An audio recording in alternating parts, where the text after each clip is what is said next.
Ray got the call at 6 in the morning. His son Marcus had been arrested, 17 years old, accused of robbing a convenience store the night before. Ray sat on the edge of his bed and listened to the officer's voice and said nothing, because he knew something the officer did not know. At 9:15 the previous night, Marcus was not at any convenience store. He was helping his father finish a cabinet job 3 miles away. Ray knew this because he had the cabinet, and the cabinet had a timestamp, and Ray was going to walk into that police station alone and prove it, even if it was the last thing he did.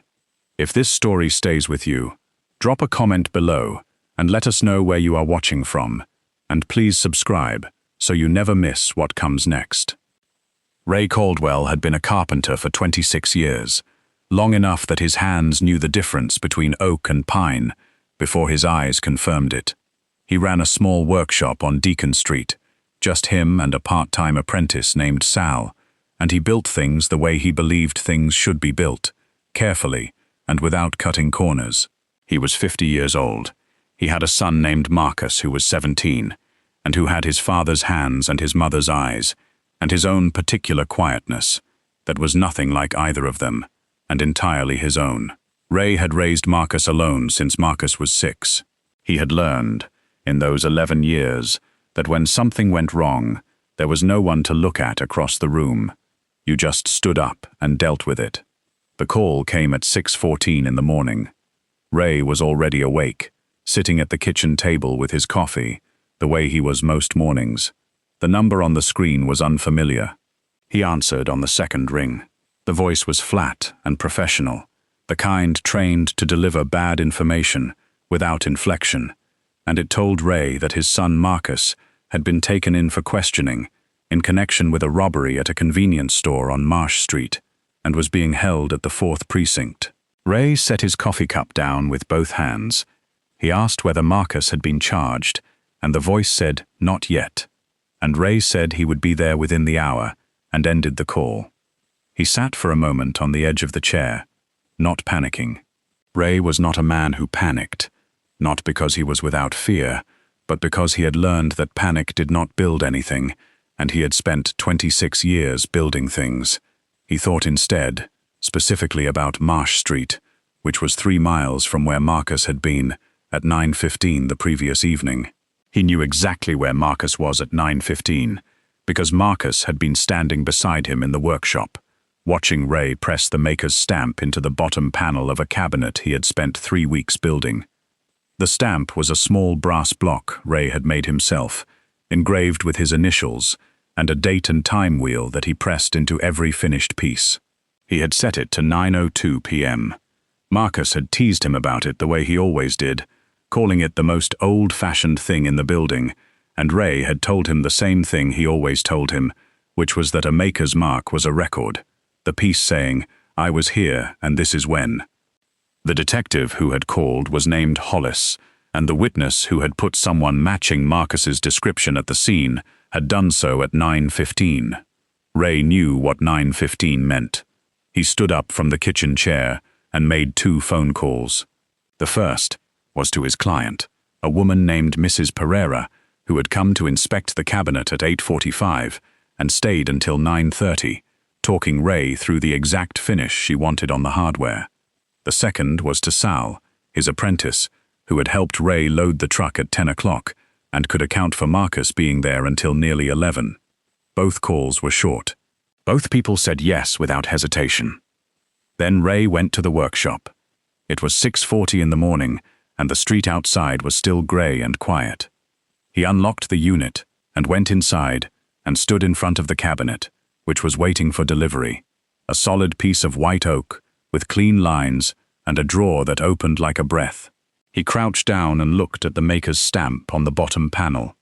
9:02 p.m., clean and sharp and permanent, pressed into the wood the way truth should be pressed into things, so it could not be argued with, or walked back, or reinterpreted.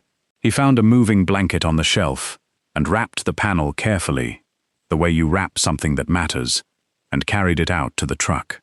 He drove to the 4th Precinct through the early morning traffic, the wrapped panel in the truck bed. He did not call a lawyer because he was not there to negotiate, He was there to present a fact, the way he always presented facts, with the thing itself in his hands rather than just words about the thing. He pulled into the car park and cut the engine and sat for a moment looking at the building. Somewhere inside it, his son was sitting in a room that smelled like fluorescent lights and bad coffee, 17 years old, with his father's hands and his mother's eyes and his own quietness, waiting. Ray got out of the truck. He lifted the wrapped panel from the truck bed. He walked toward the entrance, and he did not look back at the car park, and he did not slow down.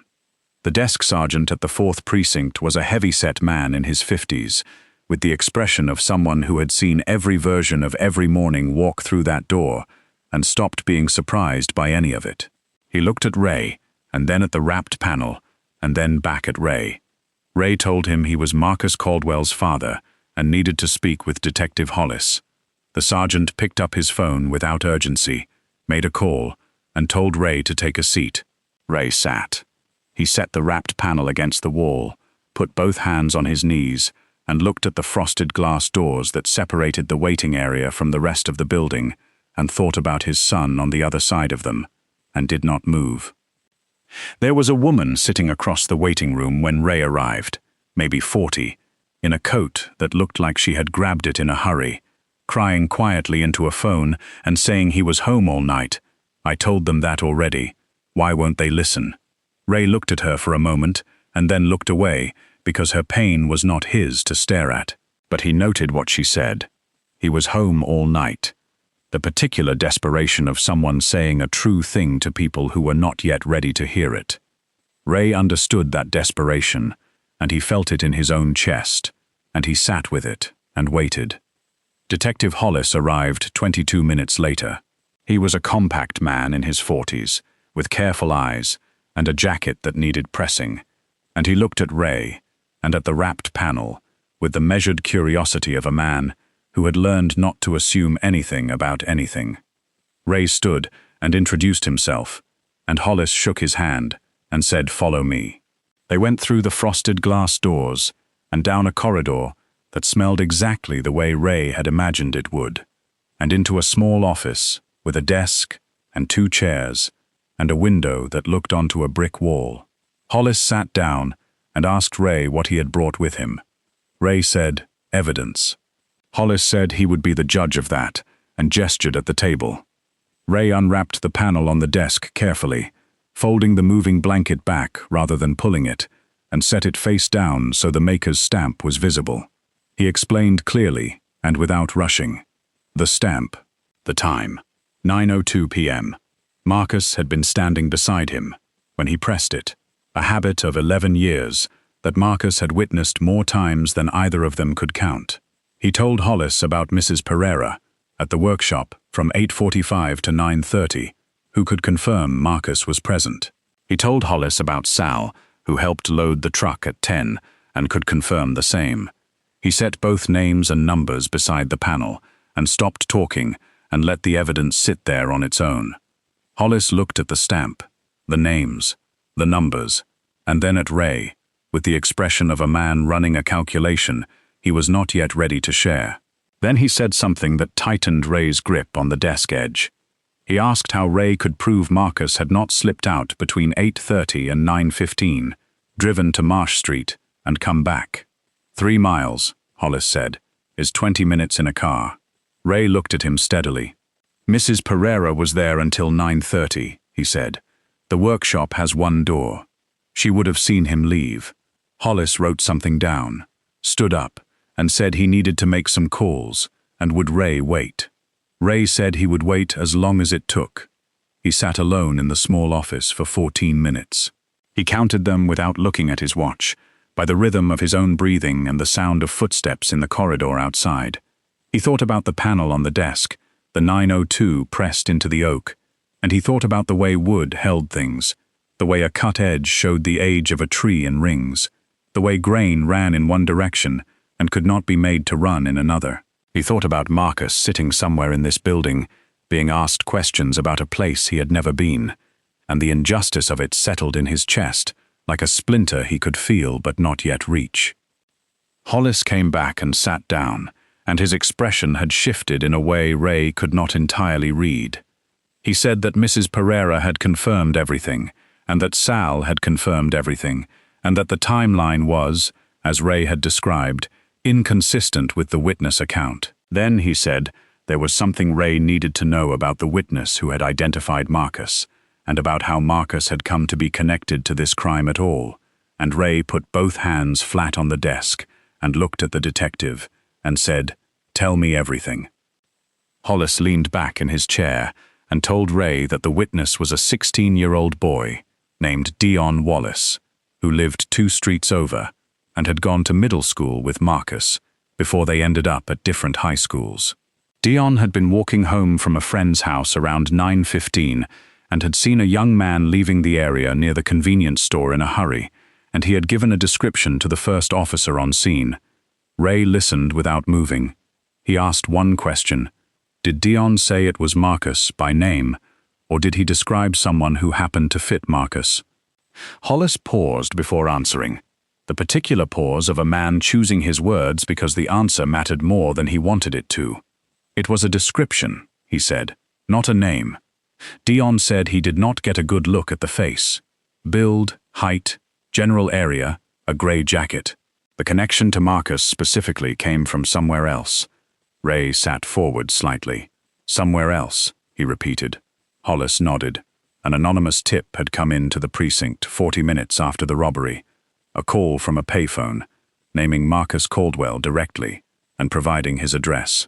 That tip was what sent officers to pick Marcus up that night, not Dion's description alone. Ray sat with that for a moment. An anonymous call. The same night.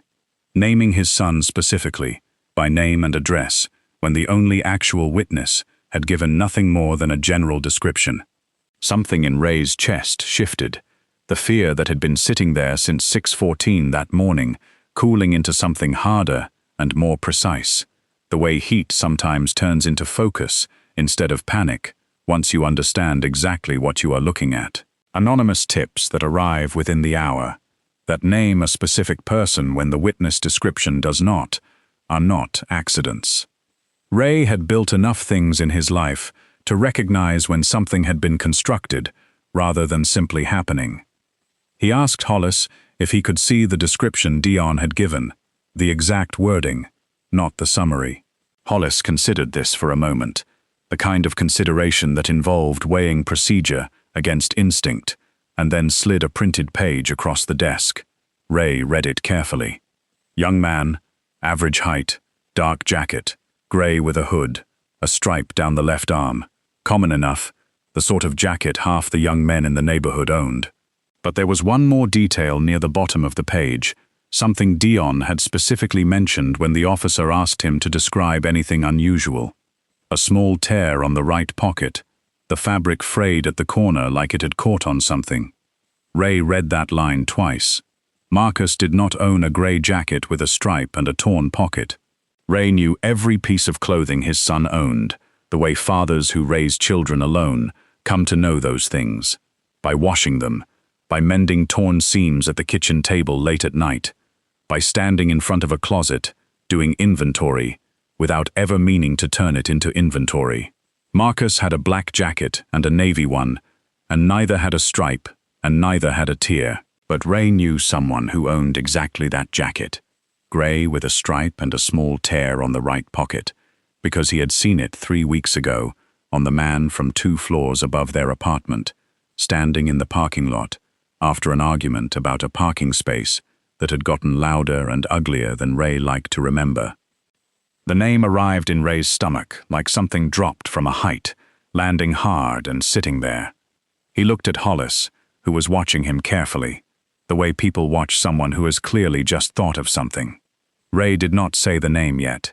He asked instead whether what he was about to tell Hollis would be taken seriously, or whether he was about to be thanked politely, and walked back out to the car park with his cabinet panel and his son still sitting somewhere in a room he could not reach. Hollis set down his pen and looked at Ray directly for the first time since they had sat down. "Tell me," he said, "and I will decide that after I hear it, not before." Ray looked at the wrapped panel, leaning against the wall, at the 902 pressed into the oak that had already done its work, and thought about the fact that sometimes the truth needed more than one piece of evidence to stand all the way up. He thought about a torn pocket and a parking space argument, and an anonymous call from a payphone within the hour, and he understood, sitting in that small office with the brick wall visible through the window, that he was about to say a name out loud that was going to change the direction of this entire morning, one way or another. He opened his mouth.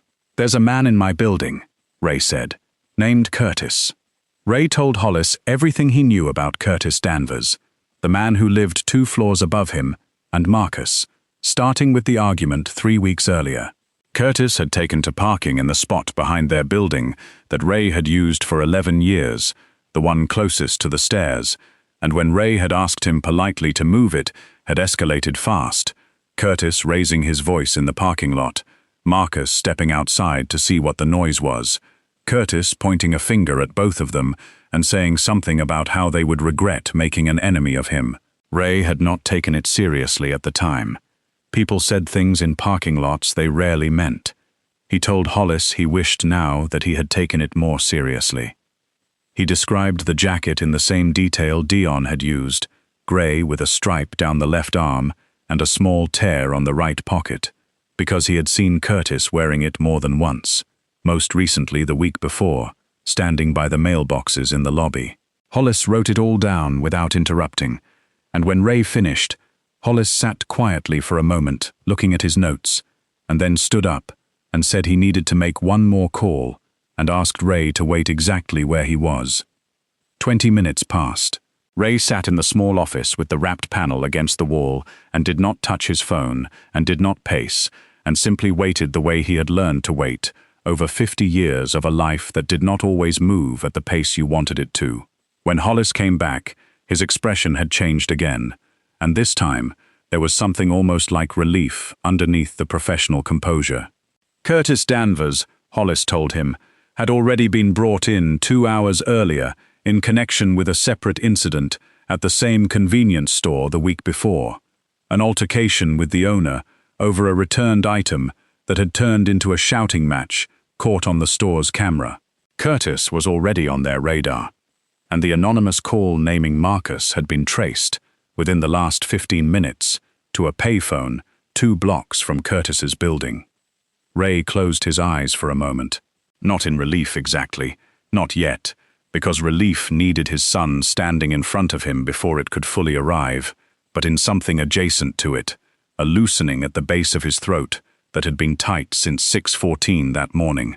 Hollis told him the charges against Marcus would be dropped, that it would take a couple of hours to process the paperwork, and that Ray was welcome to wait. Ray said he had nowhere else to be. He sat in the main waiting area this time, the wrapped panel beside him, and watched the frosted glass doors the way he had been watching them all morning, until finally, a little after noon, they opened and Marcus walked through them in yesterday's clothes, looking younger than 17 and older than 17 at exactly the same time. Ray stood up. Marcus saw him and crossed the room in 4 steps and walked straight into his father's arms, and neither of them said anything for a long moment, the waiting room noise fading into something distant and unimportant around them. They drove home together in the truck, the wrapped panel still in the truck bed, morning traffic thinning into midday traffic around them. Marcus was quiet for most of the ride, looking out the window, and then he glanced back at the panel through the rear window and asked what it was. Ray explained the stamp, the time, the date, the 11 years of habit that had turned into the one piece of evidence that mattered most. Marcus was quiet again for a moment, and then said, "You stamped a time into a piece of wood and brought it to a police station to prove I was innocent." Ray said that was more or less correct. Marcus shook his head slowly and said that might be the most dad thing you have ever done in your entire life. And Ray laughed, a real laugh, the first one since 6:14 that morning, loud enough that Marcus laughed too, and the sound of it filled the cab of the truck the whole way home. Ray took the cabinet panel back to the workshop instead of delivering it. He told Mrs. Pereira he had made a second one for her, which was true, because he built it that same week, and the first one stayed on the workshop wall where he could see it every day. 9:02 p.m. pressed into the oak. The night a piece of wood told the truth, when nothing else could. Some weeks later, Dion came by the workshop on his own, nervous and apologetic, and Ray told him he had done exactly the right thing by telling the police what he saw, that seeing clearly and speaking up was not something to apologize for, ever. If this story moved you the way it moved us, subscribe and stay close, because every week we bring you another story about the quiet courage it takes to stand up for the people we love, and not one of them is worth missing.